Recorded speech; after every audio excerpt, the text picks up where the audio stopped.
So last week with Brian, we're talking about This is Spinal Tap. We played the game where we didn't talk about turning it to 11. This week, Stephen, Yes. with Brazil, I don't want us to mention 1984. Do you think we can go the entire episode without doing that? No, because I want to tell you the fun anecdote about how he wanted to call it 934 and a half based on Federico Fellini and on Orwell. So, Okay, so we're so that's alas, that's axed. Okay, that's fine. axed. Yeah, I mean, fun fact, Gilliam claims that he's never read 984, so there's that. yeah, there is that. I believe I it. just figured like everything that has like anytime that this movie is written about or discussed in podcast form or whatever, any sort of like review about it will mention 1984 Yeah, what year and did this film come out? 85. So it was in production in Yeah, 84. that's- And like it's obvious why people bring it up, but I thought it would be a fun exercise for us, but it sounds like I it refuse. it actually is impossible. Gilliam Also, did say this is 934 for 934, which is a fun quote. that is a fun quote. I'm going to be really vulnerable and say that I haven't read 1984. Well, I was an English teacher for 9 years, so I have read it You, because that's a professional had to do. yeah, It's a good book. There's a whole chapter of it that's not worth reading, but the rest of it's really, really good. there are a lot of like classic pieces of literature that were not part of my high school English curriculum, which is really weird. And then I tell people that I was a film major or I was an English major in college, and it was within the English department. So like, or no, the film program was within the English department. So I'll say I was an English major, and people will be like, "Oh, so you must like have like read all the classics," and most of them are things that I have not picked up, which Just say is yes when they say read all the classics. Just say yes. Yes, I have. kind of embarrassing. I've read Wikipedia pages about I can them. spark notes any book. Yeah, I could spark notes with the best of them in high Yeah. school. I You was don't need to read that books was anymore. They read them for you. It's fine.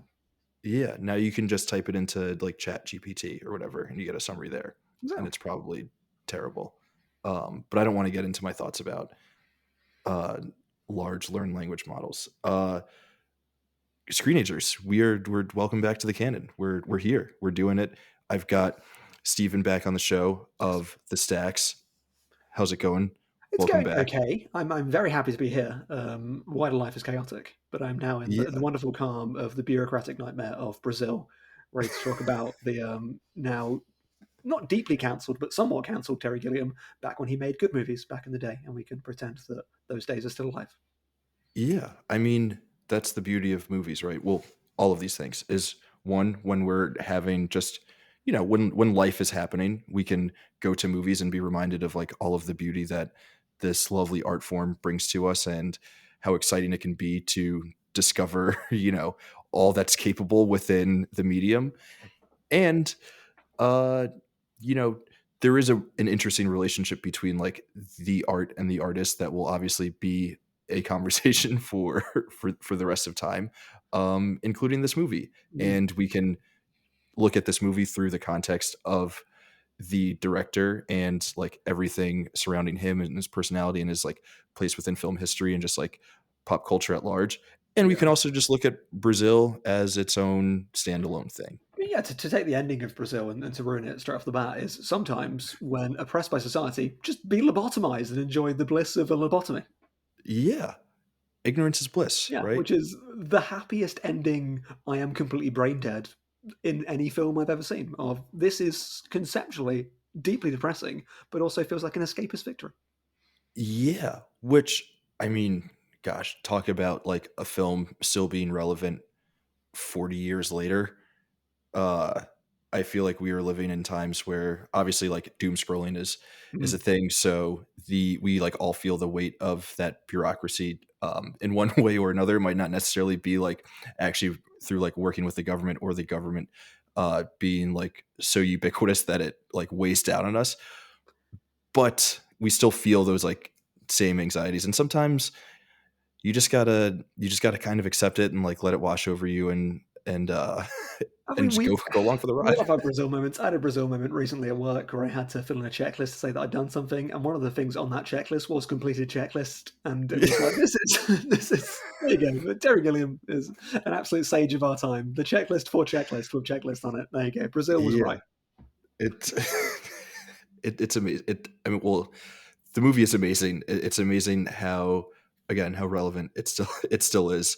Um, it's interesting though. Like I was trying to like I wasn't alive in '85, Stephen. I don't think I you wasn't were. over. No, no. Yeah. So like thinking about like how this movie was received at that time, like this kind of, I don't know if it felt as um sort of like I don't want to say relevant again. I don't know if it felt as like immediate as it does right now. Um, Sort of like the threat of everything that's going on within the movie, which is really interesting. But I'm sure like it must have been immediate enough because like people did react to it in the ways that they did. There's obviously like very positive feeling towards this movie. It definitely, I think and to speak a bit vaguely, because I don't want to alienate audiences or get in trouble, but it very much speaks to the beginning of a moment that we're seeing the apex of, or maybe terrifyingly not the apex of now. Like, I mean, the phrase like Mhm. late capitalism is thrown around quite a lot, and it's my idea quite an optimistic phrase by putting late in it because of what that implies. There is some optimism there. But if we are to view this film under the lens of being about neoliberalism, this is very much a film conceived under Thatcher specifically, and very much that huge neoliberal boom. Mhm. And we are now living 40 years after and seeing all of the effects of that, and that being times 10 times 10 times. And I think you're right. That's why it does perhaps feel like it speaks more to now, because the best speculative fiction and why it's so brilliant is it is so precisely of the moment that it feels predictive because it truly Mhm. understands what these things mean.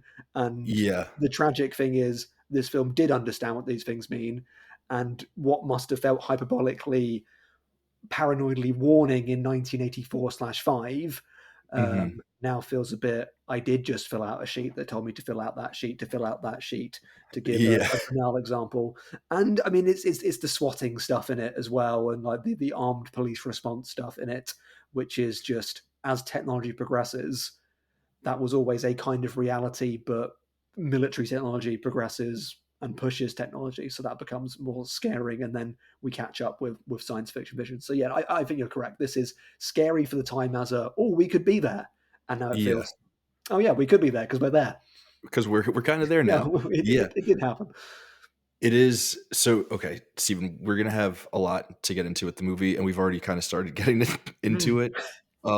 I think you brought up something that was pretty interesting in terms of like the context that the movie was made within. And I think maybe listeners might be able to tell that you are from the UK. So Mm. you are Since you are approaching this movie with a much different like perspective than an American audience member would, which I think is important because obviously like this filmmaker is British. well, Terry The movie Gilliam is was American, but he well, he's is. born in America, but he was like, yeah, he's I would say like for all I would agree. I'm being intensive annoying, but purposes, yes. yeah. um no, for all intents and purposes, he is a British filmmaker, and like this movie was like made within the UK, and like within that context, it was not made within the context of the US, which I think that sort of that idea will come back in another piece of conversation that we're gonna have later. Um, but I'm just curious if you have like any sort of thoughts about like uh what it is specifically about this movie that like speaks to some of those like sensibilities, fears, or whatever that were happening within the UK, or that are like more specific to UK audiences, or maybe even like European audiences than they are to US audiences, because like obviously the sensibilities are a bit different. I think there's quite a lot, and part of it ties into some of my personal obsessions. And one of the things that I'm very obsessed with is the Obscene Publications Act of, I think, 1984, which I'm sorry to mention that year again. And the Obscene Publications Act is put in under Thatcher, but is more of Mary Whitehouse's um, legislation. Mary Whitehouse immortalized on a Pink Floyd album on the song "Pigs, Three Different Kinds," where it talks about her Oh, being a pig. we were Um, talking about pigs, a couple weeks ago. there you go. Um, yeah, I recommended that album 'cause Yeah, it bangs. because it's Banger yeah, of an album. I would still say the best Pink Floyd album. Absolutely, Yeah. absolutely fantastic. Um, so the Obscene Publications Act is the thing that gives us the video nasties. If you're aware of that, so this is an era of strict control over what the government thinks is good for you, and was seen at the time as being kind of like nanny state protection, but is also kind of class warfare because it's the Mhm, idea of films used to be safely in cinemas for a certain time people to go watch them, and now mhm. your poor people at home can buy a video and watch Cannibal Holocaust. And if they have to go to a cinema and watch it, that's fine. But I can't believe the working class are going to watch films at home. So there is Yeah. this overreach of government in a specific way from the same government that says it's against interventionism, and there is this offloading of government thing using systems, the growth of privatized systems. Again, I'm trying to be as vague as possible without Yeah. so so forgive me. But to take it back further and to put my literature ahead, so I've just been writing a piece actually for so there's a little film festival happening soon for the films of Matt Farley and Charles Roxburgh, people you've probably not heard of, but they're absolutely wonderful.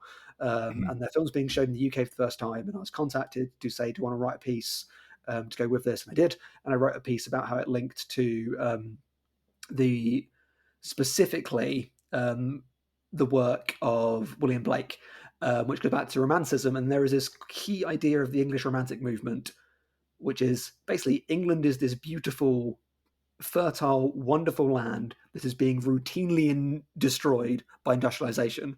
And Brazil is the logical extension of that, this thing that's been so key to the yeah. English literary movement. And when you see at the end of Brazil, when you have that wonderful, it's not really camera pan, it's more of an edit of the Mhm, industrialized pneumatic hellscape that is all of Brazil. And then the opening rolling fields of England. There is something in the British psyche of, I'm going to say English specifically because I am English, of English rural life as juxtaposed to the all-consuming smog of the way that we have to live in this country. Um, mhm, so even outside of the 80s political Cold War paranoia of the height of this and the mhm. encroaching neoliberal, everything is now paperwork, everything is oversight, everything's privatization. Do think there is underneath that the more basic yearning for there was a more innocent time of escape and fantasy, and the fantastical sequences are quite romanticist in that way because it goes back to the Gothic tradition. So Mhm. that would I say would be the very English lens on this movie of it harkens back to a literary movement. I love that. That's, like, such interesting context to have that I was obviously not picking up on at all while watching this. Also, I think it's, appropriate for me to note that this was my first time seeing this movie. Mm. Uh, so that was an interesting experience. How many times have you seen this? I understand that there are a few different cuts. Yeah, there are a few different cuts. Did you watch Terry's official uh cut, or did you watch the like original, like, European theatrical release, I think is the one that's like 2 hours and 10 minutes, and then his is like a little bit longer, and then there's Yeah. obviously the Love Conquers All cut that was the original US theatrical release. It, Um, do you wanna Deeply unclear. Yeah, it's Yeah, great. So this is a classic thing of auteur filmmaker makes his absolute wild film. So many of my favorite movies are filmmaker gets given too much money, make something, and the studio goes, "Sorry, what did you just make?" And they have to take this back and try and deconstruct it. Because like so many of my favorite films are that, like Ken Russell's yeah, The Devils of that. Like the studio is still to this day actively trying to deny that film exists. They'll put it in Space Jam too, but they won't give it a proper release because they could not believe what Ken Russell did with their money. Nick Rogue's The Man Who Fell to Earth.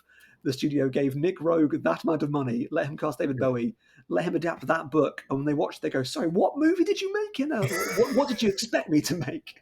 There's this great idea of someone yeah, in some studio somewhere goes, "This guy's a great artist.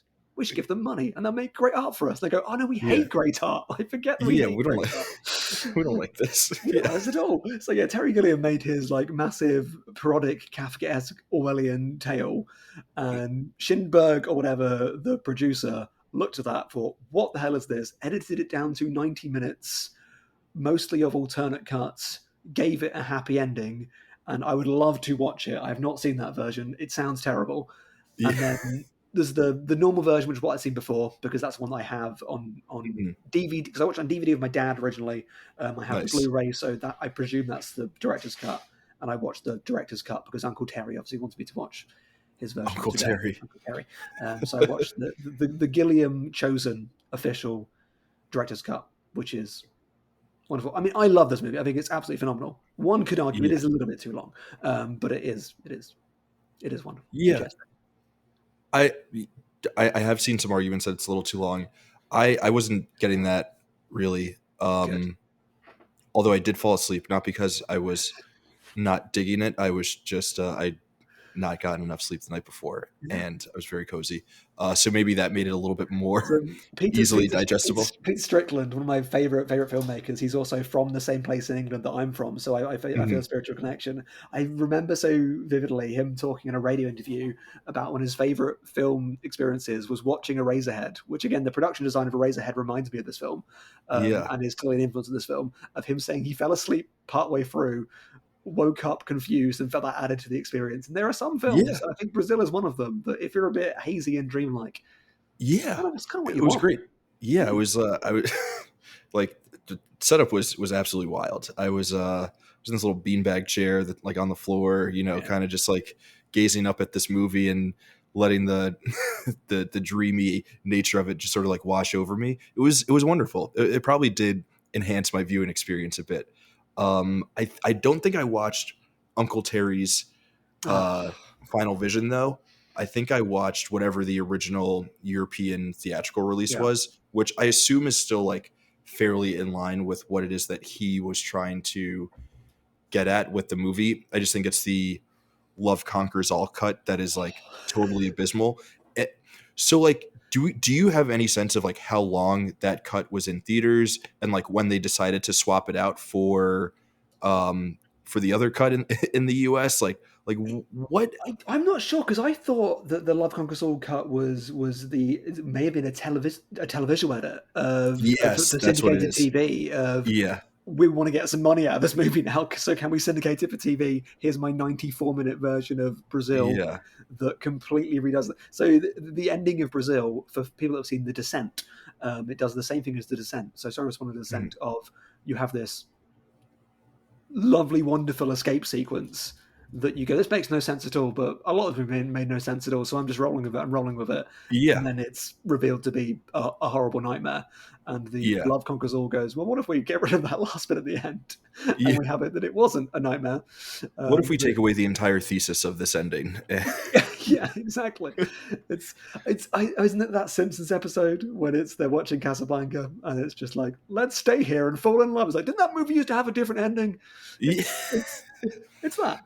So, okay, the first movie that we spoke about on this podcast was Blade Runner, and I think that there are a lot of parallels between this Brazil and Blade Yeah, Runner for a host of different reasons, but one of them being the idea of like the struggle between the artist and the studio and like having all these different cuts. It's a little bit different because Ridley Scott is like a crazy person and like yeah. he Oh, didn't what know Terry like Gilliam is it? for different reasons. But like right, like really didn't know like what he wanted the movie to like be in Yeah, the ending. But like there in some of the I don't know if it's the like theatrical cut versus like the final cut or whatever, where the way that it ends like completely changes the entirety of the movie. And it sounds like this Love Conquers All cut What- is so insanely different from like what yeah. this movie is supposed to be, which is like so funny to me that like these What studio is heads could be so unbelievably wrong and have like the worst reading possible for what it is that this movie needs to be, which obviously, with all movies and like art, it's subjective. We're all bringing our own hmm. personal baggage and worldviews and perspectives and things like that to it. But it's like wild to know that there were studio execs who got it just completely wrong, like the It's complete opposite of what the movie is it's is that supposed classic to be. thing, though, isn't it? Of the normal version of this pleases nobody. Of there is a studio logic of people want the normal version of this, and it's like, well, Mhm. normal viewers don't want this at all, and the viewers of the film don't actually want that. So the actual kind of like sanitized version of this film that you think is going to be palatable Mhm. genuinely pleases nobody. And there is just that impulse to take things that are complex, that have a specific audience, and to try and make them speak to a general audience. The general audience goes, "Well, I still don't want this. This is still way too weird for me. I am not Yeah. interested at all." And the audience that wants the weirdness goes, "Well, this isn't weird anymore. I don't want this." Um, Yeah. No, I mean, that's an amazing point. And okay, this comes back to one of the other things that I wanted to ask you. Um, so this movie, right? Big sci-fi, big weird sci-fi movie coming out in 1985. Again, very similar to Blade Runner. You have yeah, British filmmakers making these like bold sci-fi movies in a time where American sci-fi movies are these like really safe escapism kind of flicks. You have like Star Wars and like Back to the Future and things like that, like the whole like Amblin Spielbergian kind of like sci-fi stuff that is like very easy, very palatable, good for a mass audience. But Brazil is like bucking up against that in such an interesting way. And I think because it gets released and is being made when it's made, it becomes that much more interesting. So I'm just curious, like your thoughts about like where it fits sort of in the context of like all of those movies coming out within the 80s and like what was happening with the sci-fi genre. it's just such a totally different. It reminds you of how broad the Church of Science Fiction is, and sometimes there's that kind of dichotomy in science fiction between the sciencey side and the fiction aside. But this like gets to an even different divide of, is it? I mean, Brazil is about escapism, but it is critical of escapism, and it is about escapism as opposed to being Hmm. a film that provides escapism. And I always like the film that's about the thing as opposed to just being the thing. Um, to track back a little bit to lightly avoid your question, I apologize. But Brazil is interesting to me because it follows in the lineage of science fiction that I really enjoy, which is why I love science fiction. Because you point at most modern science fiction films, and I go, I don't actually like these, and this is not for me. But if you ask me, do I love science fiction? I'm like, yeah, I absolutely love science fiction. It's one of my favorite Hmm. genres, and that's because the science fiction of Brazil, and I have my notes here, what I feel it follows. So obviously German expressionism is huge on this movie. Metropolis, Yeah. in terms of its production design, is key. But going a bit further forwards, the two key science fiction films it reminds me of are the two French New Wave science fiction movies, which are Fahrenheit 451, um, and I am completely blanking on the Godard movie's name, even though I just scrolled over my notes. Um, Mhm. because I wrote it down here. Alphaville, yeah, Alphaville, which is a film that I like more than most people. People don't like Yeah. Alphaville because it makes no sense, and I go, well, Brazil makes no sense. I like Brazil as well. Yeah. But this view of science fiction as a genre of speculative strangeness, of getting at our anxieties, which is where the Kafka-esque elements of this film comes in. And then you can also link this to the Soviet science fiction films. It is not as serious as those. Like there is a bit of Solaris to this, but it is Hmm. not in the full sincerity version of Solaris. Um, but there is this weirder experimental side to science fiction where science fiction is a genre of ideas as opposed to a genre of spectacle.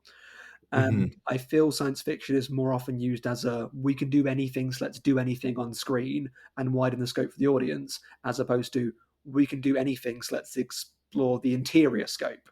Let's explore the internals of the mind and go that way. And Yeah. Brazil is a broadly satirical film and ostensibly a comedy film, but it is still an internally focused, paranoid science fiction film.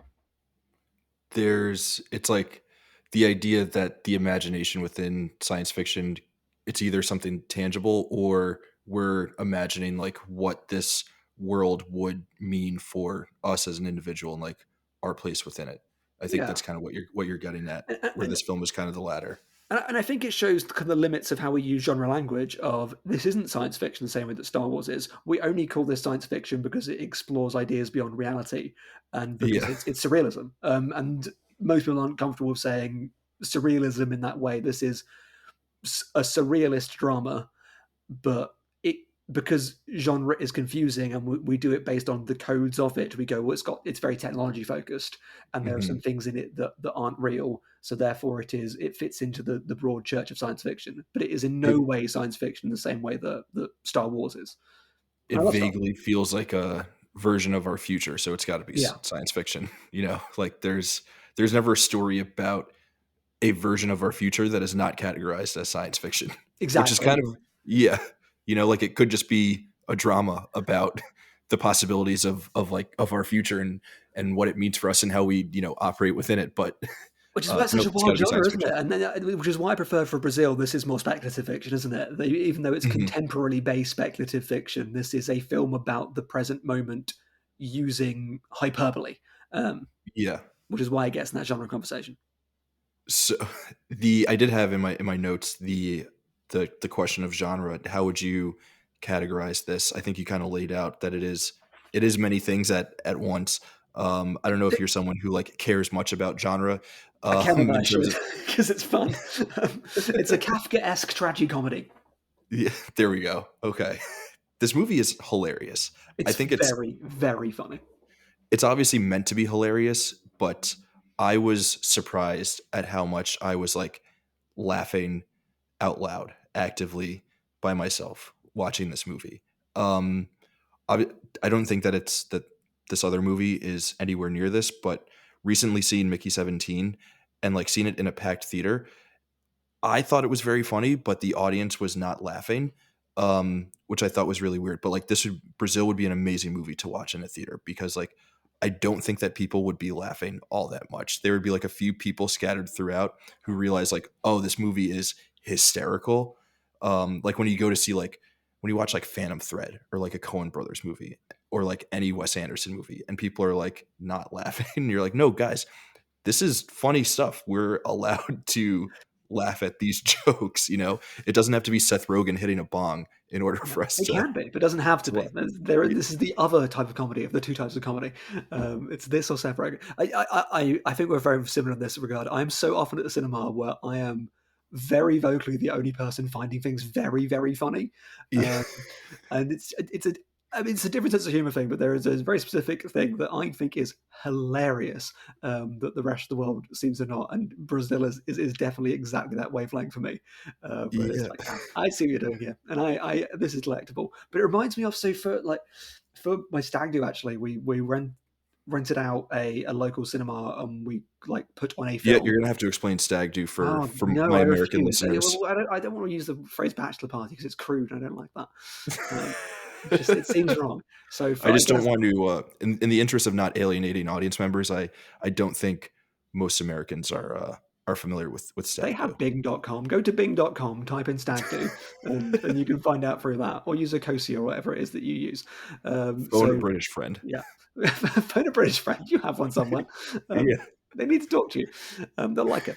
So yeah, there's a local-ish cinema that let you rent out a screen, and they had like a list of movies, and I picked a few, and from that there was one, and they ended up putting Carpenter's In the Mouth of Madness, which is a movie I absolutely adore. Um, Mhm. and there was a few friends that were there watching it with me that aren't really horror people, but that's because they don't think they're horror people because they have only ever had horror presented to them as, well, I don't want to be scared for 90 minutes. Mhm. And we're laughing the whole way through, and he starts laughing. Goes, "Am I supposed to be laughing at this?" And my response is like, "If you're finding it fun, yes." Like, but some people, and it's a genre hang-up thing. They go, "Well, this isn't obviously a comedy, therefore I Yeah. shouldn't be laughing, and I need it to be a joke with a punchline, so I know that there is a cadence I laugh at, as opposed to it being funny by just it is just funny." It just is funny. Yeah. I saw The Brutalist in a packed theater, and Guy Pearce is hilarious in that. And my friend and I, like, at like 80% of his, lines that he delivers, we're howling. And there's maybe like four or five other people in You the found it audience who are intellectually also laughing. stimulating, much like Yeah, Guy Pearce that's did. I found this that's conversation hysterical. intellectually stimulating. Okay, what are some of the bits or pieces in Brazil that make you like laugh out loud? I Anytime they're having a conversation about a form they have to fill in is unbelievably hilarious. But the thing that made me laugh the most, I didn't note this down, was the ongoing joke of the whole film is based on there was a mistake in a typewriter caused by a fly that meant that something got typed wrong, and Mhm. every department finds their way of blaming somebody else. And it's the Michael Palin bit where he says he's blamed of dealing with the wrong person. He goes, no, I dealt with the right person. I was given the wrong person. but they were Yeah. described to me as the right person. So therefore, since they were presented to me as the right person, I dealt with the right person. So it wasn't my mistake. And so that led me to look at who wrote the film, because the wordplay in this film reminds me of Lewis Carroll esque funny grammatical wordplay, Mhm. which isn't unsurprising because Gilliam did Jabberwocky as well. So he likes this idea of literary nonsense, which is a genre that I enjoy very much. Of let's have some Mhm. fun with the different things that words can mean.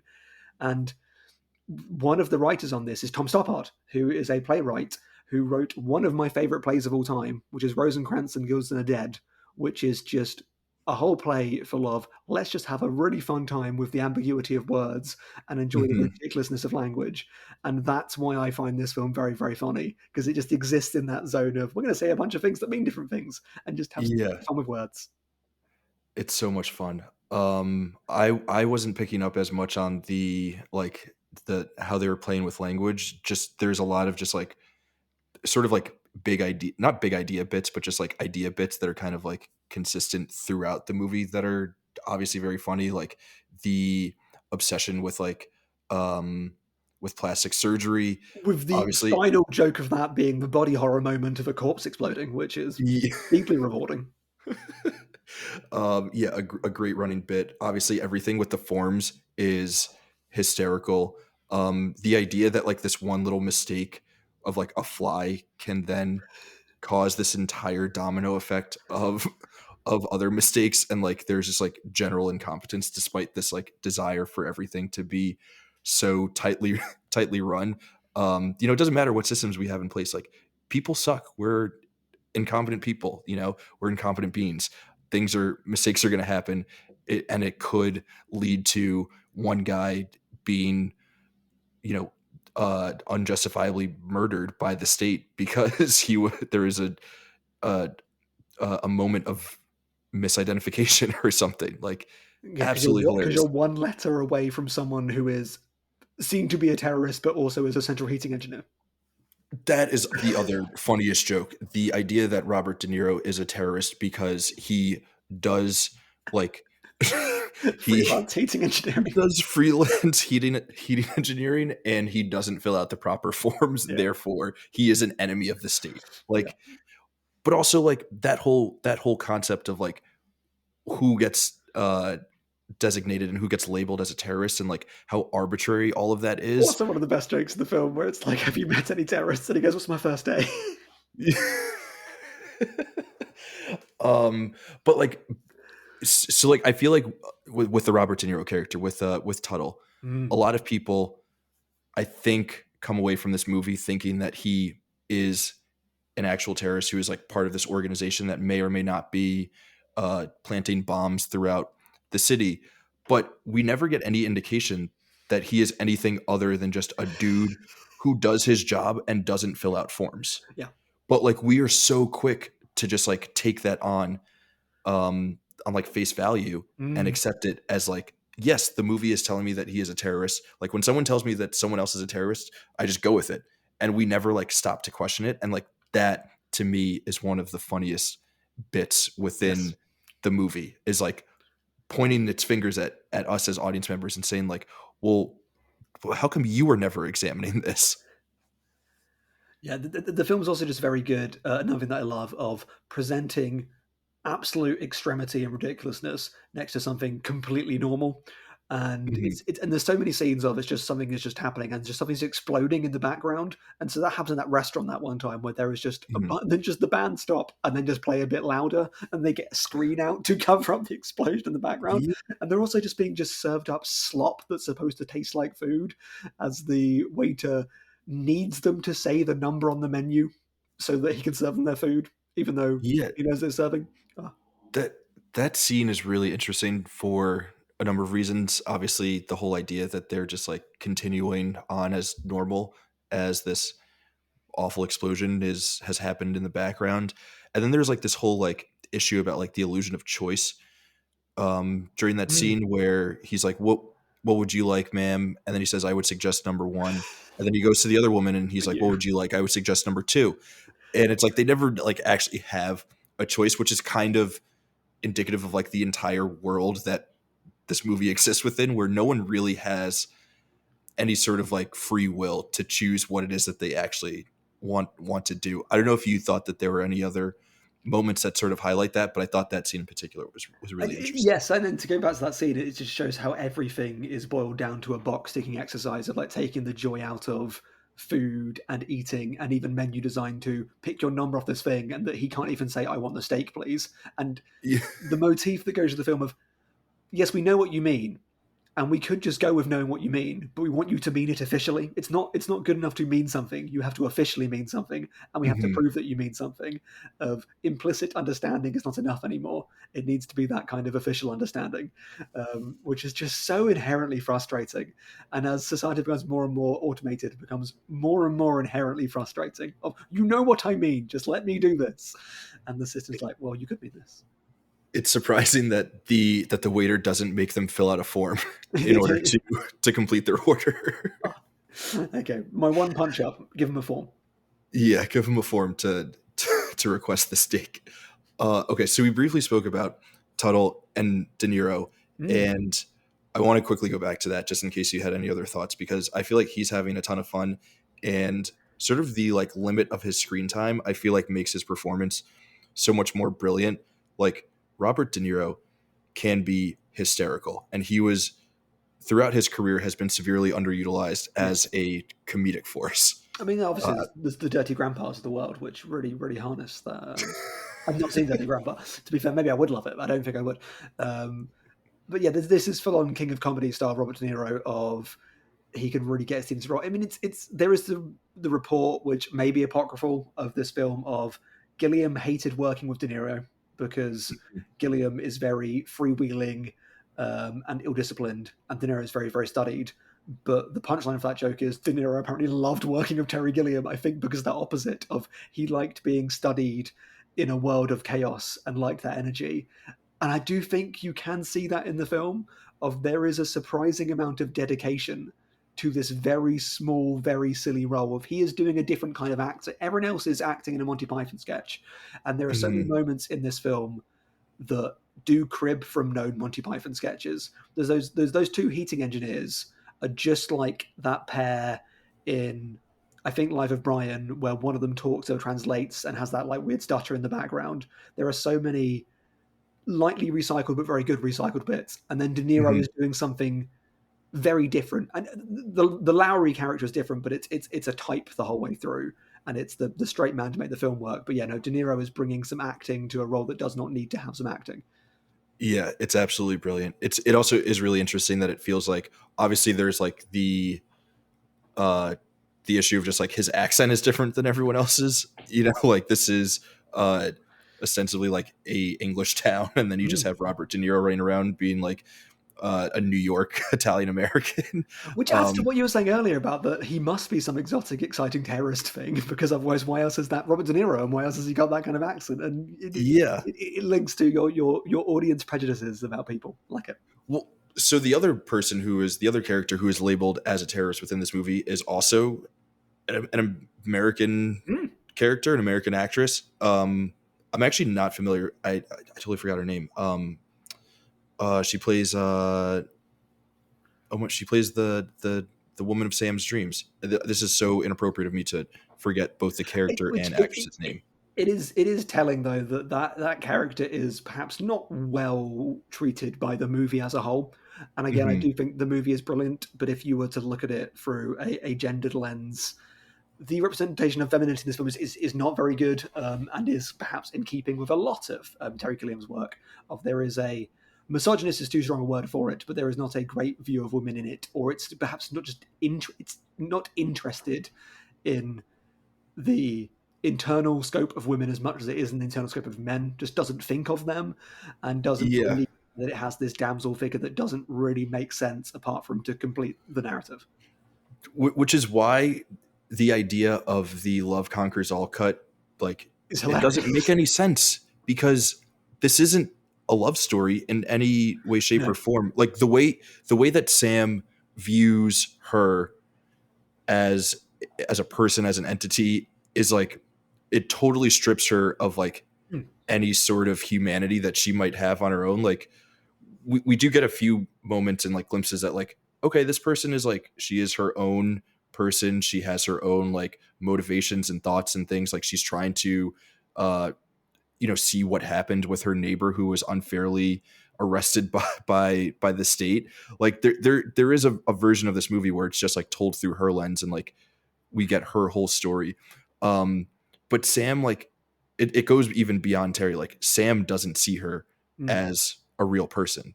He's just like, I see you in my dreams, therefore you must be with me. And he never questions, like, does she want to do that? Which, I think Sam is a really interesting protagonist for like a Yes. host of reasons.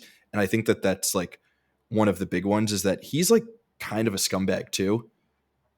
Like, he's not necessarily like a hero who we, um, should identify with or like need to like cheer for. He's kind of an ass. But I think that's the thing, because I think he is unfortunately, is a hero we do identify with, and I think it reminds us that actually, when we identify with characters, we are usually being aspirational of. We see the version of ourselves we want to be, and I think this character is actually more like ourselves, and it's that different kind of what identify actually means. Of most of us are pencil pushing bureaucrats that are kind of like stuck in stuff and dream of escape but don't actually do escape, and think we're doing good things, but are actually not really doing good things, and are pursuing self interest under the guise of something aspirational. And it does capture something truly relatable in a way that we want to go that it's just like a nothing everyman, but it's the actual kind of, as opposed to the everyman that does something heroic and saves the day. We go, there you go, that's identifiable and aspirational. It's like, no, this is aspirational in the this person is a failure and a bit of a scumbag and just not that great. That's such a such a good point. Is maybe my reaction to him as a protagonist is more so just I'm like, oh, I don't want to look at all of those parts of myself that are Sam. There's so much overlap there. I want a protagonist who again is aspirational, who I can um, at the end when he has that fantasy even of like being broken of the out of like the halls of government or whatever, like that building is where he's being held for the eventual torture. Like even in that fantasy, he's not doing anything. Like Yeah. it's not like the typical third act of like our hero has like learned how to be a badass like action guy and he's shooting the the police and the security guys or whatever. Like no, he's just being dragged along. Like even in his dreams, he kind of sucks. Yeah, no, it's super, super great. And it's when you think about it, and you again, it's the escapism idea of you feel that with most films, especially films that are ostensibly action adventure films, which this is and trends towards at the end, the idea is that if I was in this film, it would not work. And this film kind of explores that this is actually what happens if you were in this film, and it would be no different. If you replace yourself with the main character, things would go the same. You have limits. I think so much about there's a late Douglas Adams Hitchhiker's book where Arthur Dent finds himself in a society that has not got all of the innovations that we have. And he's like, oh, I'm going to be a god amongst men here. And then realizes that practically, though he knows what electricity is, doesn't know how to do anything, can't do anything. So he just makes sandwiches and just becomes like famous making sandwiches. He's like, I am full of so much knowledge of how things could be, but practically I have no skills at all. So I'm actually functionally useless. And it's really kind of like sobering. Like, yeah, that is most of us. We come from enlightened times, but we are not enlightened people, and we, with our own will, can bring very little to this world, and thus the world goes on. it's it's so funny. I don't know if that part. I guess that probably is also meant to be, a big joke about again like our relationship to two characters within the stories that we're either like reading Mm, or watching. Even when we first meet him, he has no motivation.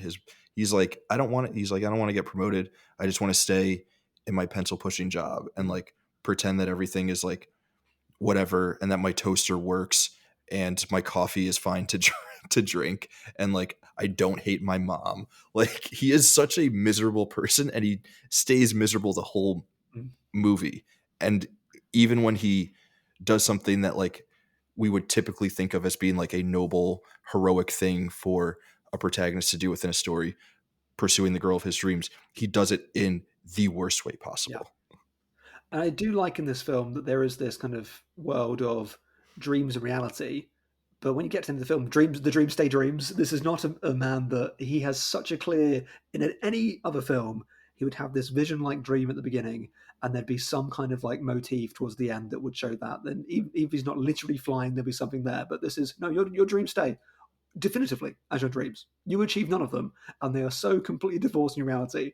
And when he even has that like grand, which is so similar to an Empire Strikes Back scene of him fighting that giant samurai and then seeing his own face in it, and that showcases an inner turmoil that actually isn't very extant, and his dreams will forever be more exciting than his reality, as reality just says there's nothing. And then he gets Yeah. lobotomized, so you know. What do you think of the dream sequences and like sort of like what they mean for the character and the story at large? I think they're visually astounding, as is all of this film, and I would like to talk about just how this film looks later because it's just one of the best looking films and is really influential for the production design, and the dream sequence is a huge part of that. But they are so classical and mythological, and there's even that kind of like Icarus feel Hmm. to the guy with the wings flying up there. I love the dream sequences because again they root that idea of the perennial dreamer escapism, and then it grounds that idea of escapism as just that of the thing that you think about and do. So I like presenting dream sequences as actual dreams for once, Hmm. as opposed to something that's going to be subtext, motivational, something's going to be literalized. Yeah. Let's talk about how this movie looks because it's amazing in terms of just feeling like something like a place is fully realized and lived in.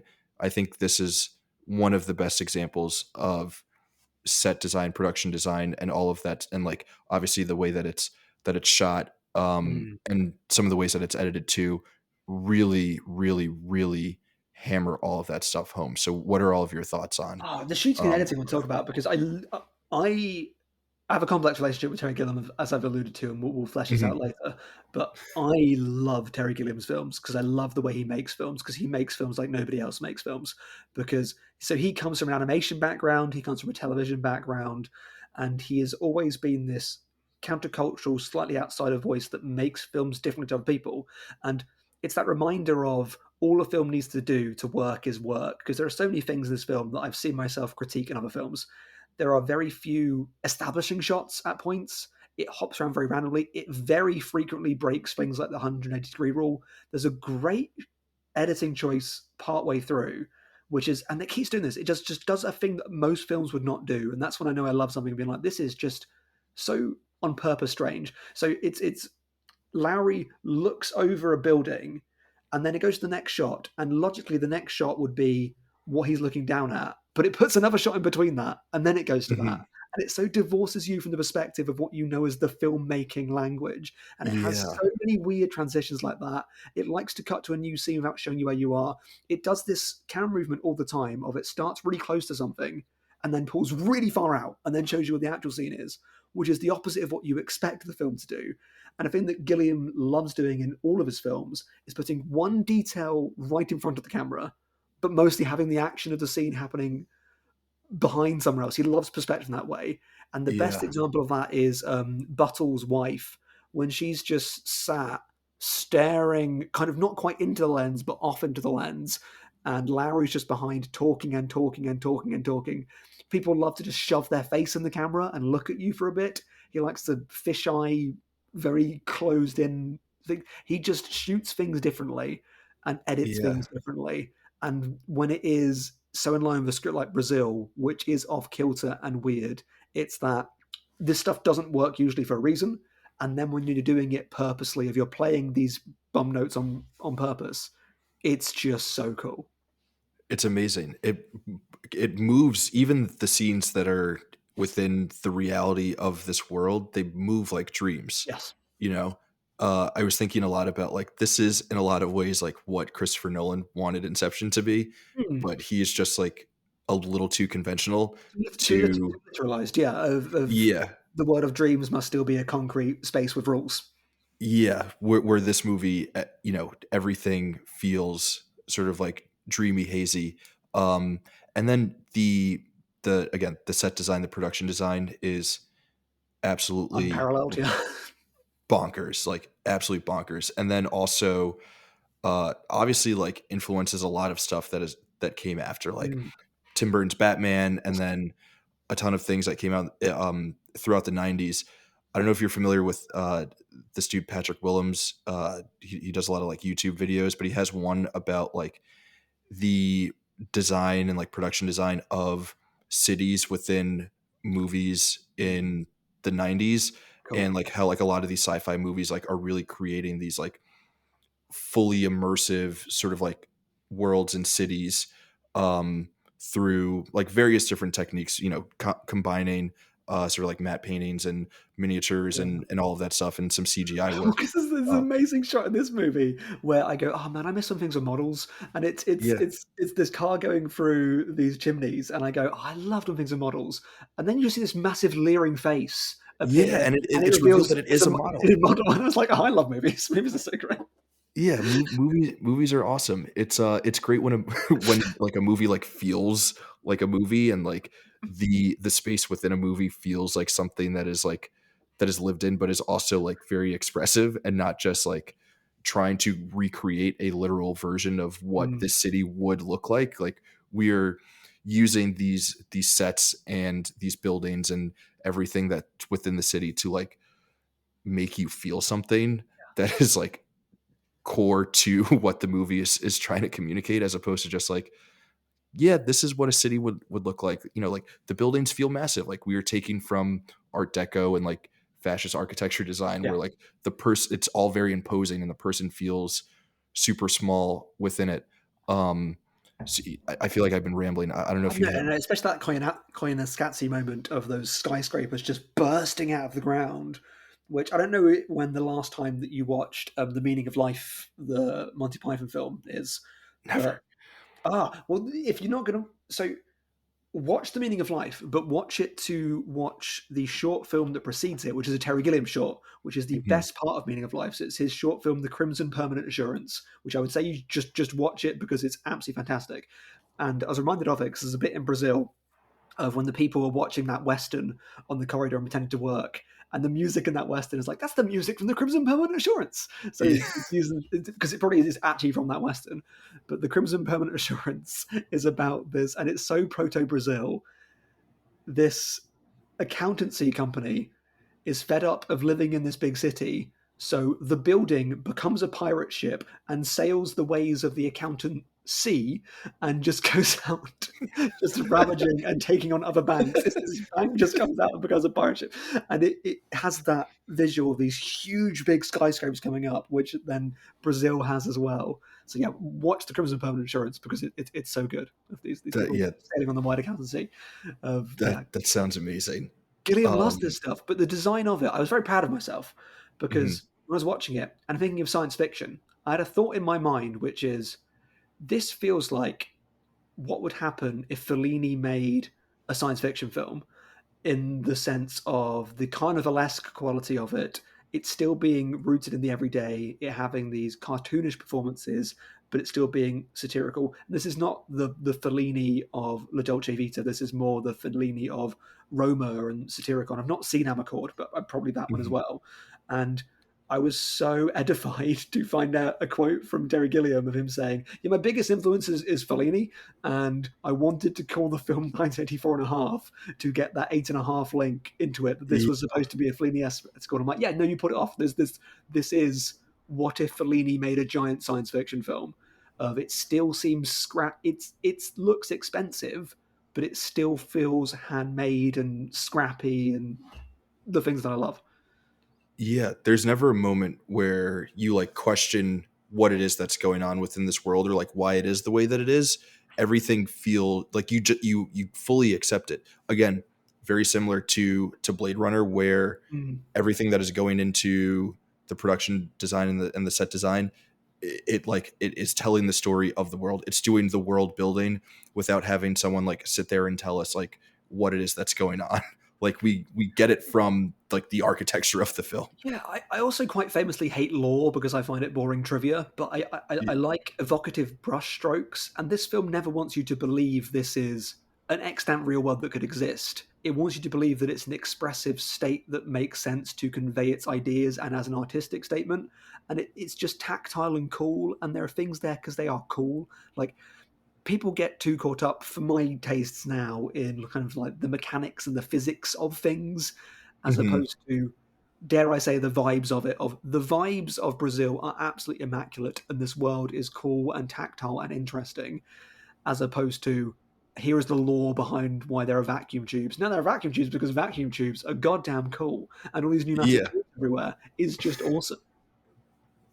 Yeah, this movie is very much so it's not interested in, like, literally giving you whatever metaphors or commentary it is that's out there. It's very, very just expressive and, like, allows you to it communicates, like, the emotion of what the world is, and, like, just allows you to pick up on that sort of through osmosis, as opposed to, like, telling you what it is that's happening, like showing you, like, okay, this is why the world feels this way. It just is. And It you're wants either to be checked in for the confused. It vibes or wants you're to be not. confused and paranoid and a step away of, I don't really know what's going on. And the other big visual note for me of this movie is another film that I love that is so clearly influenced is The Hudsucker Proxy, which is one of my favorite Coen films. And Hmm. that film looks so wonderful. And I watched the film again today and thought, oh yeah, a lot of that movie is just, oh, we like Brazil a lot, and here are some shots that could be in Brazil. Of, but then it also, and why I love The Hudsucker Proxy, if it reminds me of a time which we're so not in anymore, where prestige filmmaking could be comedy filmmaking, Hmm. and now prestige filmmaking. And I agree with you that The Brutalist is a wry, funny, fantastic film, but it's not a comedy. No. Hudson Proxy is a comedy. Brazil is a comedy, and I felt that comedies. This makes you sound very old manny, but comedies could be prestige, wonderful things. This film, in scenes, reminds me of Sullivan's Travels and Preston Sturges. Of, here is a reverent, fast talking, witty, brilliant film, but it also can be substantial, and those things do come hand in hand. And in the independency, and I feel we have that a lot, but I don't think we have that in the studio pictures anymore. Comedy is something so different now. Yeah, it's really a shame that we're not able to, like, have movies like Brazil that are big and broad and have, like, amazing ideas, and really asking really interesting questions about, like, who we are and, like, what our society is doing and how we all sort of, like, fit in it, while also being Fun. extremely extremely really, fun and really fun. funny. Yeah. The I think we have talked about it a little bit, but obviously, like, the sort of, like, I guess we'll say, main concern within this movie is the sort of the imposing nature of the government within the story that Sam is a part of, that becomes the reason for everything needing to form. Do you want to jump into that a little bit? Because I feel like we haven't, like, fully tackled it, but that is, like, obviously sort of like the main draw, the main question of this movie. Yeah, I do, and it reminds me of the limits of Terry Gilliam. So the thing with Terry Gilliam, who again Get it? complicated relationship with, is he is and has always been a provocateur, and that was very interesting for a long time. And there was a time where 6 or 7 white dudes could be very, very provocative, and that would be countercultural, and that just so isn't now anymore. And for Hmm. some, and it kind of wasn't, but because there was only a couple of channels on TV, it felt like it was. Of, oh my god, this could be massively counterculture, even though it's quite establishment. Like the Monty Python come from Oxford and Cambridge footlights. This is the establishment being a bit silly, but then it felt so counter to that. So Terry Gilliam was a fresh, provocative voice, but has carried on that sensibility. So for those that don't know, Terry Gilliam has very much put his foot in stuff over the last 5 to 10 years. I think most famously of him coming out and talking about how being a white man in Hollywood is the hardest thing to be, and he made some really horrendous comment about how he now identifies as a black lesbian. Um, as a joke, the joke being identifying as a punchline, and then just the racial optics ridiculous, and the Yeah. gender optics ridiculous. He's just become that classic thing, as have most of the Pythons, of, I used to be provocative and cool. How can I still be provocative? By becoming deeply conservative. Yeah. And it's just so unbelievably depressing.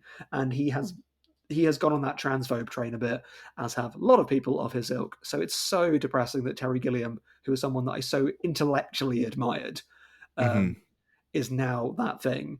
But then I go back to a film like Brazil, which is a film that I do find to be intelligent, but it's also that thing of its ideas are quite vague. You can fit your own things too. It is Mhm. it is against things that are accepted to be bad. And you have to forgive me for quite a digression here because No, no, it made please me go. think about something which I think about a lot. There are a lot of films that mean a lot to me for political reasons, but a lot of people really like them as well. And part of me goes, is that a failing in the film? Or is that a failing in the audience? And I don't always know. And a film that you have probably talked about quite a lot on this show, because it probably goes up a lot, Parasite, I think of all the time. Of Mhm. Parasite is such a specifically political film, yet I have friends who have very different politics to me that love that movie, loved it, loved it, loved it. Yeah. Um, and I go, well, how are you not seeing what I'm seeing in this? And it comes down to what the audience how the audience sees themselves. And I think there's an audience that sees Parasite and goes, that's not me. I'm against inequality, without that moment of recognition being like, oh no, I'm actually the thing this movie is against. Because everyone in the heart thinks, well, I'm against inequality. And I think that rich and poor dynamic is corrosive. Oh, I'm Yeah. rich. To get deep references within references. Before a British election, we have this show called Question Time where the public can talk to MPs basically to simplify it. And Jeremy Corbyn, who was almost prime minister once and should have been, but never mind, Yeah. wanted to bring in this like change tax rate, and this person in the Question Time audience said that it was going to hit him, and that was deeply unfair because he said it should only really hit the top percent of society. And someone asked him, "Well, what do you earn?" He goes, "Well, I earn about 80,000." They go, "You do realize that puts you in the top percent?" And it's that thing of being like, people don't think they are this thing. And Yeah. I've kind of got a bit off the topic here, but Brazil is a political film, but its main concern, as we've kind of made jokes about, is being anti-paperwork, and that's such like Parasite. Injustice is bad. Therefore, I like the film because I'm against injustice. It has this simple idea at the center of it, and go, yeah, I also think that paperwork is a bad idea. I think the red tape is bad. Yeah. We spoke a bit before this, kind of like chatting around of there could be a recent government figure or para-government figure that's part of the government that could watch this film in the US moment and go, yeah, man, streamline this stuff. This is awful. Big government's getting in the way. Because there is this, to get back to my Gilliam problem, there is a vagueness to the politics of this Mhm. film where it kind of just wants to be against things as opposed to very specifically and pointedly being against something. For me, I think the film still works because it's evocative and surrealist and paranoid. But to very rambling, not really answer your question, um, there is a broadness to this film that makes it applicable to wider audience that go, yeah, I'm against that thing that's so obviously a thing to be against. Yeah, I think that's kind of like the great appeal of something like this or of Parasite where the thing that because it's not really like for anything, right? Mm. Like Brazil isn't for anything, it's more so just against paperwork. You just no. I just spent about 5 minutes trying to talk around something, and I feel like you just nailed it in one sentence. You're right. It's that idea of, and that's the Terry Gilliam thing. It's so easy to be against things, uh, Yeah. but to construct a thesis, and you can read into Parasite the thesis, and I think it is there. But you can also watch the great filmmaking and enjoy the againstness of it. Mhm. Which is again, I think that's true of like a lot of different movies. Also like it would be weird to watch this movie and like not apply your own personal Hmm. politics to it and like how it can like either reinforce or tell you something about your worldview. That would be a really weird way to watch Brazil. But you could just sit on a beanbag chair and like let the dreamlike Yeah, nature of it wash over you. Um, yeah. but yeah, like I think because it is such a like it's such an agreeable thing that it is against, and because it's not actively for anything, it becomes really easy for us as audience members to, with our own baggage, so to speak, that we're Mm. bringing to the film, apply our own sensibilities to what it is and let them like reinforce the idea that our sensibilities are right, which I think is kind of a cool thing about movies, right? The Yeah. idea that like all of us with our different worldviews can come to Brazil and be like, yeah, paperwork. I don't think anyone sees Brazil and they're like, I do need more forms in order to change the heating system within my apartment. Like that, no one is like, I want that world. Uh, I do want Hoskins to show up to my house to fix Oh yeah. my heating service, because I just think that that would be great and we would have a good time. But no one is watching this movie thinking like we need more of this. Um, because it's so vague, it then becomes easy for us to then like fill in the blanks of why that paperwork is bad. And I guess it is that like truth that there is more that unites us that divides us. There are key frustrations of being human, and I guess it's the institutions that grip around those things that make them politicized and make those dichotomies. But there are key tenets of the human experience that are just deeply frustrating, and Yeah. I think Brazil gets at that. And the idea that a political system attaches itself to that is also Mhm. inherently frustrating. No matter your thought on, no matter where that political system comes from, you're like, leave this thing alone. I am Yeah. annoyed by this. This thing is annoying. And so it's like it's obviously alluded to that it is the government, but like it also could just be it could be anything else. It could be sort of like a societal thing at large, or like a corporate thing. Like I think we were talking before, where I work in the corporate world, and like my job feels very just like pencil pushy. Mm, I'm filling out forms for the sake of filling out forms, and like even though that is not through the government being like oppressive, like there is still like a system of form filling out that I live within that feels very annoying.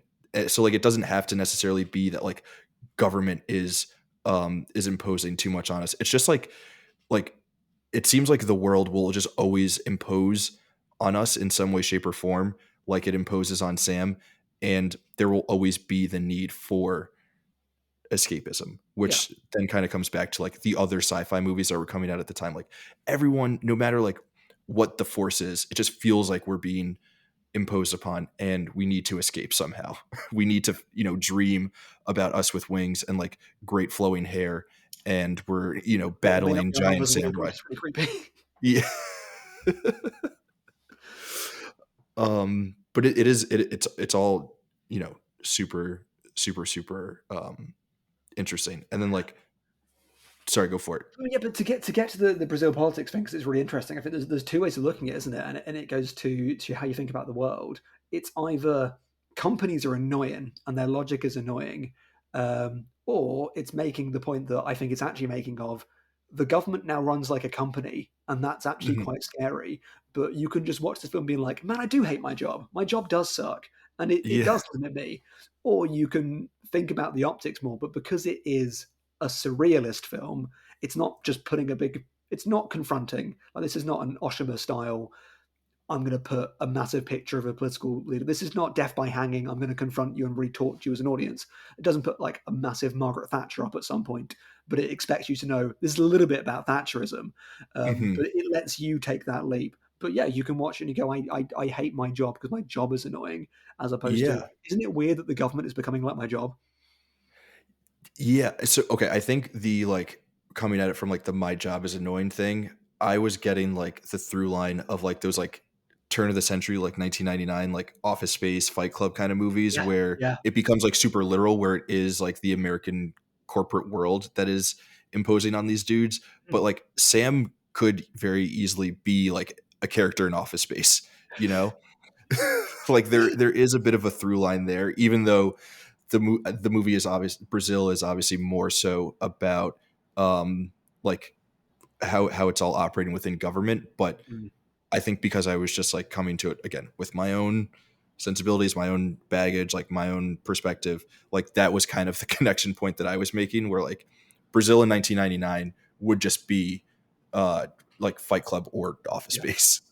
Yeah, I mean, this is a movie that I loved around the same time. I love Fight Club, and I think a later movie from Terry Gilliam, which is a more literal version of Brazil, is much vaunted 12 Monkeys, which is also a really great movie, but as I Mhm. think more digestible because it is a bit more in feeling with that kind of repressed rage of that period and that very Yeah. masculine rage. Though I think 12 Monkeys is really awesome. I mean, it's no Legette, but what is?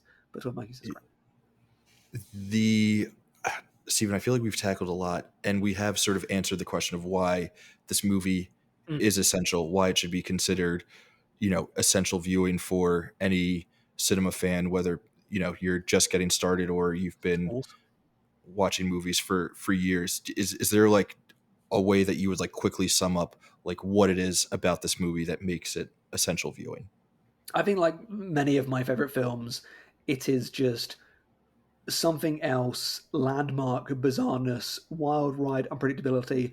I think it's that Roger Ebert quote of there's something in common with great movies and terrible movies, that you never know what's going to happen next in them. And Hmm. like, that is very true here. But yeah, it's just this hugely imaginative picture of the present that works as the future. And it's the highest praise is it's absolutely mad. What an absolutely mad movie in the Yeah, most enjoyable way. It's still, I mean, it scares me you say it's 40 years old, because for me, the 80s will only ever be 20 years ago. yeah, But it is 40 years old, and it still feels absolutely mad they don't make movies like this anymore, or did they ever? Oh, yeah. It's, I mean, it's such a joy to watch because of how mad it is, and it's, you know, you, as someone, I think you watch like way more movies than I do, but I think I probably watch a few more movies than like the average person. you And do it's host a just film be podcast, so that's probably true. yes, there's it just gets really annoying when you sort of like when everything feels like really conventional and like hitting all of the same beats. But some of the things that you were talking about were like, we know film language. Like even if you only watch a couple movies a year, you know, on like a subconscious level, when a character looks over a ledge, the next shot is going to be what they're looking at. And the idea of just like playing with that and Mm, our collective understanding of like how movies are supposed to move or typically move, like those are to me the most exciting moments within I movies, agree. because we have years and years and years of this language that has been established, but we can constantly and continuously play with it and reinvent it and, you know, change the grammar of the language of cinema, whether it be something as small as that or you know, like larger film movements that completely like reshape how it is that movies are made. But I think that that small detail that you brought up, I think, is so like indicative of like what it is that makes this movie great, because it is so, it's so boldly itself. Yeah. The more and more I watch films, the more I'm looking for things that are uncinematic, that provide me something that I've not seen elsewhere in cinema. And Brazil was like, oh, it's still there, and it was always there. This is something else. Yeah, absolutely brilliant stuff. Was there anything else about this movie that you wanted to talk about? I feel like at the end you brought up the like the sort of like not struggle, but like the distinction between this movie being futuristic and really just like a contemporary tale that has like different technology than what was around in Yeah, the 80s. 'cause Like it's it doesn't, retro futurist as well, so it's all mixed up all over the place. So it just looks very cool. I also love that it starts with saying what time it is as opposed to what year it is. Like the opening title card is like 9:49 p.m., which is a yeah, funny joke, and then it says somewhere in the late half of the 20th century. But starting with a time rather than a date is very good. yeah, it's that's very like that's very The Shining of it, where there's no like actual establishment of time. It's just like, you know, Yeah, we're well, gonna kind of be all over the place. But again, that also goes to like the dreamlike nature of this movie. We also didn't really talk about much about how like none of the technology like actually works. oh no, none of it works. And they're watching like old movies through magnifying glasses, and it's just terrible. But yeah, Yeah, things go backwards as they go forwards. yeah, it's all absolutely hilarious. If you're good to jump into recommendations, Yeah, I think I'm ready. before recommendations, I want to, because they're not going to be my actual recommendations. I do want to briefly recommend other Terry Gilliam films for those that have not seen his work, because I do Oh think yeah, Terry Gilliam is an absolutely terrific filmmaker and like one of the yeah. absolute greats. So um, Brazil is maybe his key film, and I've got his movies up here. If you want to be your most frat boyish, which sometimes I very much do, Fear and Loathing in Las Vegas is absolutely amazing. Yeah. And just what an absolutely cool movie, and a great marrying up. So Brazil is part of a thematic trilogy, the Imagination Mhm. trilogy, with Time Bandits and Baron Munchausen, not the Carol Zeman Baron Munchausen, which is an even better movie. Baron Munchausen obviously comes with the caveat about there's very horrible stories about what happened to the set of that movie. Please do read into those. But the person that happened to has also spoken about it's important to watch the film because they're still very proud of the film, even though it's very traumatic for them. The Fisher. Have you seen The Fisher King? Are you familiar with The Fisher King? Mm-mm. Fisher King's a really awesome film that anyone that likes Terry Gilliam should watch. Amazing Robin Williams, Robin, not a monkey, no monkey in this movie. Amazing Robin Williams performance and Jeff He's Bridges. actually a chimp, not a monkey. That is, you know what? But I go by the French, which is a grand singe, which is big monkey. So I know the French version. The French Fisher are King. silly. We should never give any credit to the French. Hey, my dad is French. Dual nationality. He's still French and lives in France. Yeah. Um, Fisher King is about a shock jock radio DJ that says things provocatively. Reminds you of Terry Gilliam. Yeah. And the arc of that movie is them learning That sounds compassion very and 2025. that words mean something. And it's such a heartwarming and wonderful, intelligent film about no, actually words do matter, and you shouldn't just say things because they're offensive. And it's so wild that Terry Gilliam made that movie. So please do That's watch it. that is incredibly 2025 coded. Mm. Instead Um, of shock jock radio, it's what we're doing. yeah, exactly. Yes, Yeah. 12 Monkeys obviously great. Tideland I think is terrible, but at that point 3-day old baby found the noises in it very exciting. I think Thailand's terrible. My baby would tell you it's great. I would say Thailand is a bad movie, but what do I know? And then you've got a couple I've not seen. Zero Theorem I like, but is not very Mhm. much what I liked. Um, and The Imaginarium with Dr. Parnassus is obviously an interesting movie because of the whole Heath Ledgerness of it. I still think it's very good. And I never watched The Man Who Killed Don Quixote, but I did watch the documentary about the making of it, Lost in La Mancha, which if you're interested in Terry Gilliam, watch the film Lost in La Mancha, the film about him trying to make Don Quixote. But then because Terry Gilliam done Terry Gilliam himself, I was so excited for that film, and he actually goddamn made it, and I just did not care at that point, which is depressing. Interesting. Okay, I want to watch that documentary. It's really good, and Yeah. gives you a great insight into why Terry Gilliam doesn't make that many films because he has an interesting process. Yeah. I I'm not very familiar with his work. I think I was telling you this offline before we were recording, where I think the only thing that I have seen that he has directed or co-directed is Monty Python and the Holy Grail, which, like, to me, I love. It's in the canon. There's an episode Nice. about it. Go, people should go listen to it. But after sitting down with Brazil, like 12 Monkeys has always been on my watch list. Yeah. So I think I'm like now much more interested in everything else that he has to offer as a filmmaker and like a voice within the history of the last 50 years of cinema. He is Yeah, I'm brilliant. very, He's an absolute genius. That's why I find him so frustrating because he has said some really hateful things, and it's like I genuinely think you're a genius and such a brilliant filmmaker, and why just be an ass? But I'm like, yeah, that's I guess that's how the cookie crumbles, as they say. yes, so is Yeah, everything is shit. Let's just get lobotomized and yeah. and vibe out. In Brazil. Yeah. Oh, Amazing. Well, thank you for running through those movies for us. That I think that is very helpful and a good lead in to our recommendations proper. yes. So for Brazil, like every other movie in the canon, we will be recommending 3 things each Mhm. to check out. If folks like Brazil, of those 3 things, at least one has to be another movie. The other 2, however, can be any and everything else. It could be a Pink Floyd album or any other album. It could be a TV show or a book or a video game, a board game. List goes on and on. Any movies that we recommend can already be in the canon, and 3 and only 3. So Stephen, you can go first. Give us your first recommendation, and then a brief explanation, or a brief explanation, and then the recommendation, whatever you prefer, whatever fits your vibe. I am going to go for 3 movies, even though Hell yeah. I thought about going outside. I thought about the video game The Stanley Parable, but I will not talk about that.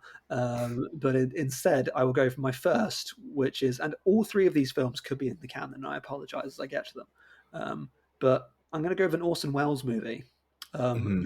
Trial, which is a film that if you have seen is hard to not talk about when watching 12 Monkeys. When not watching Brazil.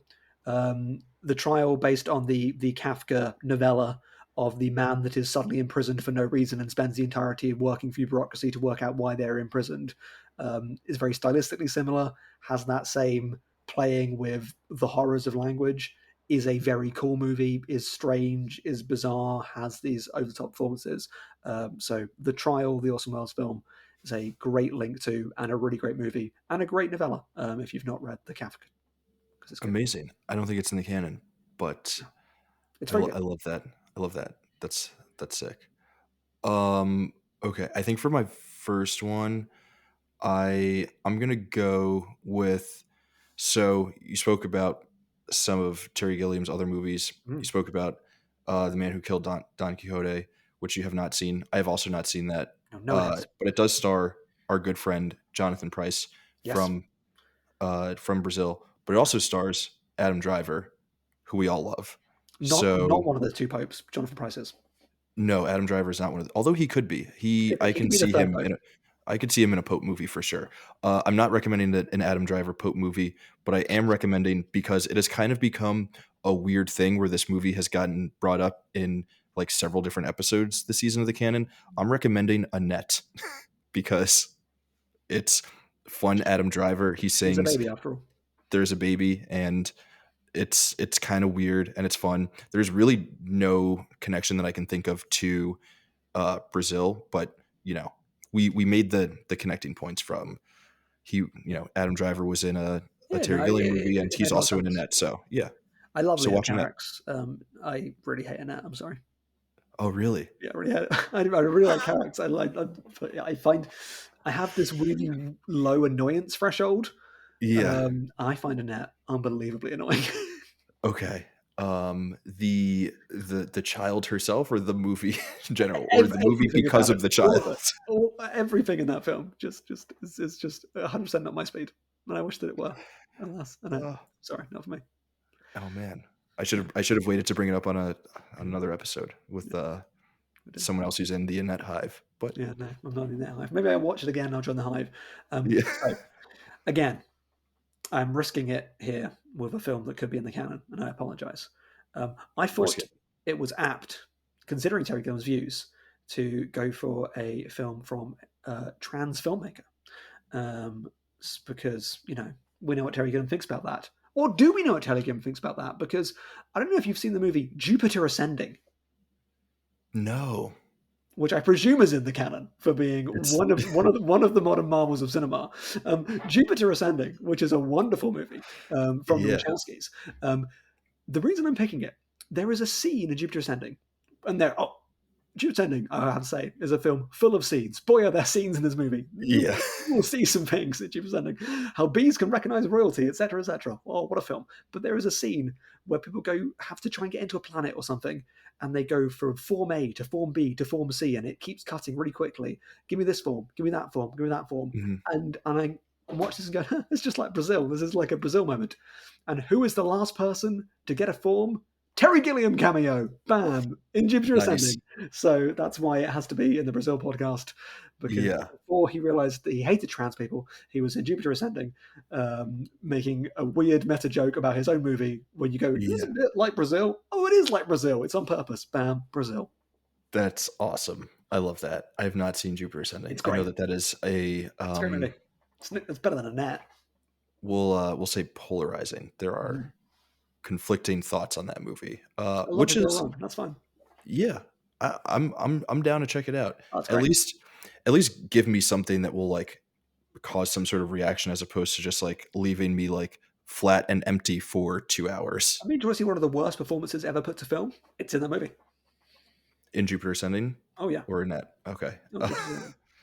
um Okay, I'm gonna take a kind of weird turn with my next recommendation. I think I'm also doing three movies because I couldn't think of like anything else that anything outside of film that Again, felt it's a real connected to movie this. movie. Brazil's a movie. It's a movie Yeah, for movies. it's a movie for movies. This isn't Mhm. a movie where you're like you watch this and then you like go find an album that feels like thematically or like related in some sort of way. So the next movie I'm going to recommend is, and I think it'll be obvious what the movie is once I talk about this, but we spoke about how there are a lot of scenes in this movie about like weird and like awful things that are happening around people and them trying to remain normal and sort of like mosey on business as usual. The obvious movie that like comes to mind when you think about those scenes and it's just an hour and 45 minutes or 2 hours and 15 minutes of just that is Zone of Interest. Like if you take that restaurant scene and stretch it out into an entire film, it's kind of zone of interest. And like in a lot of ways, like the characters within Brazil, when they're just like carrying on business as usual, they're also perpetuating this like terrible system that is the world that they all live within. So I couldn't stop thinking about zone of interest while I was watching this. Yeah. Very astute. That's interesting. I didn't think of that. That's good. Well, for my last one, I'm going to take us again back to the Canon territory. Yeah. This is probably on the list. I thought that maybe the trial would be, alas, not. I was sure the Jupiter Ascending would be, but apparently this list I love the way that you're going with not been this. put together very well. But this last one will definitely be on there, for it is a movie that I absolutely love. Really great movie. So when I was watching Brazil, I noted several things about it. One, I noticed there was a plumber theme to it. Hmm. It's a plumber. There's also this kind of like steampunk theme to it. There is also Bob Hoskins in it. Therefore, the only film that stood out to me was my beloved Super Mario Brothers, which is a film that I think is awesome and visually ahead of its time, doing really weird, cool, bureaucratic hellscape stuff. And Yeah. again, with your hero of a plumber at the center of it, Bob Hoskins also at the center of it, Super Mario Brothers, deeply undervalued film that I think is so unbelievably great, and people are wrong about it because it rules. That's I think you can tell from my laughter that I really, really appreciate that pick. Yeah. Surprisingly, not in the canon. What? Who made this list? Yeah, everything needs to be questioned Yeah. about the. Great movie. Yeah, People will tell you uh, it's bad. They are wrong. It rules. it's. I haven't seen it, but I want to watch it. That's another movie where I'm like, these are vibes that I need in my Oh, life. it's so cool, and it's so stylish, and it's so awesome. And Yeah, people complained about how it's not like the video game, and then it's like, come on, if you played the video game, you don't want a movie like that. And then they made a movie more like that, and you go, and that's why you didn't want that because that was yeah. terrible. Terrible. That this YouTube essayist who made the video about cities in like sci-fi movies of the 80s and 90s also has a video about why the original Super Mario Brothers movie is better than the one that came out like That's 2 years ago. because it's great because it's a great Yeah, movie, and the movie sucks. So yeah, Super Mario because Brothers. it's actually it's like about something or not about something, but it is like vibes based and like, hey, let's create like a weird sort of like aura around this as It opposed to just like adapts. a It literal takes ideas instead and of just a does something literal with it, translation. Yeah, very as cool. opposed to here's some Mario Kart, and here is a random needle drop. Enjoy. Bye. You're not really Yeah, watching this anyway, so there you go. yeah. Thanks for all the money, Yeah. you loser. Yeah, yeah, That's you not. I'm loser. not calling people Yeah. loser. That's Hey, no, that's what the you know studio. what I am? I'm saying this. You know what? That's Hey, what the you loser, studio is listening to calling this. Hey, us. you loser. Take those headphones out, loser. What are you doing? Don't call my listeners What are you losers. doing your day? Do you have a better thing to do right now? Why are you watching Super Mario Bros? uh, okay. I have a few options for my last recommendation. I'm either going to go with another movie that features Jonathan Pryce in a pretty small role, Ooh, um, but a movie that is wonderful and delicious, and most people should watch, and a movie that is also about a case of mistaken identity, sort of similar to Pirates of the Caribbean. the Tuttle Buttle situation. I think I'm going to go with the Jonathan Pryce movie because fuck it, who cares? Again, no real relation to Brazil other than it features the main star of this movie. One of two popes. But everyone should see The New World because it I've not seen the is movie. I should. absolutely amazing. I think you would love it. It's we have no um Terry Malick in the canon, which is kind of a shame. But I think that is certainly one of his heights in terms of things that he's made. And you'll see Jonathan Pryce in it for a brief moment, not as much as you'll see him in one of the Pirates of the Caribbean movies. No, no, But no. So if you want to see more of him, then yeah, watch Pope-based cinema or pirate-based cinema. If you want to yeah. see less of him, watch the new one. So those are our recommendations. Wait, Very fun stuff. I'm gonna far be it for me to question the canon, but is Saving Private Ryan in the canon? It is. But the better second World War movie that released the same year as it, you're telling me, is not in the canon. Interesting. Thin Red Line? Yeah. No, it's not. Yeah. Oh, Thin Red Line is very Um, good. I I hold the same opinion about those movies. Mhm.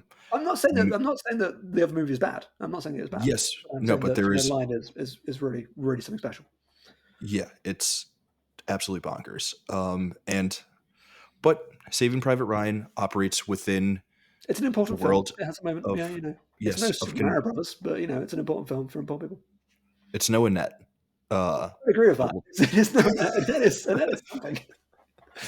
we'll take it. Steven, thank you again so much for joining. Thank This has you. been a very thrilling, riveting sort of conversation that we've had here. I find our conversations to be what Don't do it. Don't do I'm it. gonna, Don't you dare.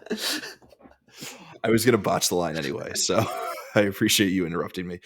If people want to get more of your thoughts, opinions, and so on about movies, where can they do that? Where can They they are find you? scant to find at the moment because my podcast partner Jack and myself have been going through busy lifetimes over the last few months of a bit of transitions.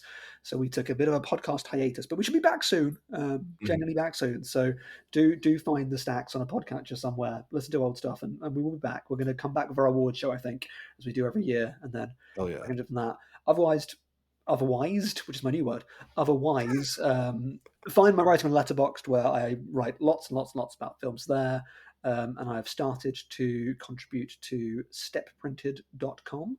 So you can go there to read my thoughts on Jarjanka's latest film, Caught by the Tides, one of my absolute favorite filmmakers. And if you like his other movies, watch his new film. If you have not seen his other films, don't watch it because you will find it deeply alienating and confusing in ways it does not mean to be. Because for those that do not know, it is built of from a decade and change footage from Hmm. those past movies and from that time. It's kind of like travelogue becomes film, becomes a new narrative, collage piece. It's really fascinating, really wonderful.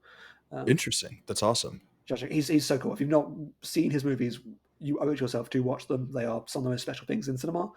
So you can read about that on stepbridge.com. And also, if you want to read my thoughts on the new Monster Hunter game, that will be there soon as well. So I contain multitudes. Monster Hunter Awesome. Wilds is pretty good. Is it great? I don't know. It's pretty good. Yeah, featuring our good friend Lydia Tarr. Yes, yes. Yeah, find me on Blue Sky, where my character from Monster Hunter Wilds, where I made Lydia Tarr. For those who Yeah. don't know, at the ending of Tar, she plays the Monster Hunter music in a Monster Hunter orchestra, and Yes. that ending has been in my head forever. It's amazing. Mm, We here at the Canon are very much so a part of Tar Nation. So good. Tara Nation. appre- yep, that's the one. So always great to have another member of Yeah, Tar Nation on. Everyone who's listening should obviously uh, go follow and read yeah. And hit me your up on thoughts Monster about Hunter. Let's fight some beasts together. Hit me up. yeah. Hit Steven up on Monster Hunter. Yeah, His reviews on Letterboxd. A lot of like really insightful stuff. I do really appreciate the way that you think about movies and express that thought in both the written and spoken thank you. words. So It's very kind of you. appreciate having you on as always. Hope to have you back on soon. I would love to. Uh, yeah, it'll be great. Let's do it. Yes. We Screenagers will be back next week with another, of course, essential movie. It won't be Jupiter Ascending or Super Mario Brothers, but it will be Dunkirk. We're talking Christopher Nolan's Dunkirk, the first of many Christopher Nolan movies that we will be talking about on this show. I absolutely adore Dunkirk, so I'm very much so looking forward to that conversation. Screenagers, I will see you there next week. And as always, in the meantime, I will see you all in the wasteland.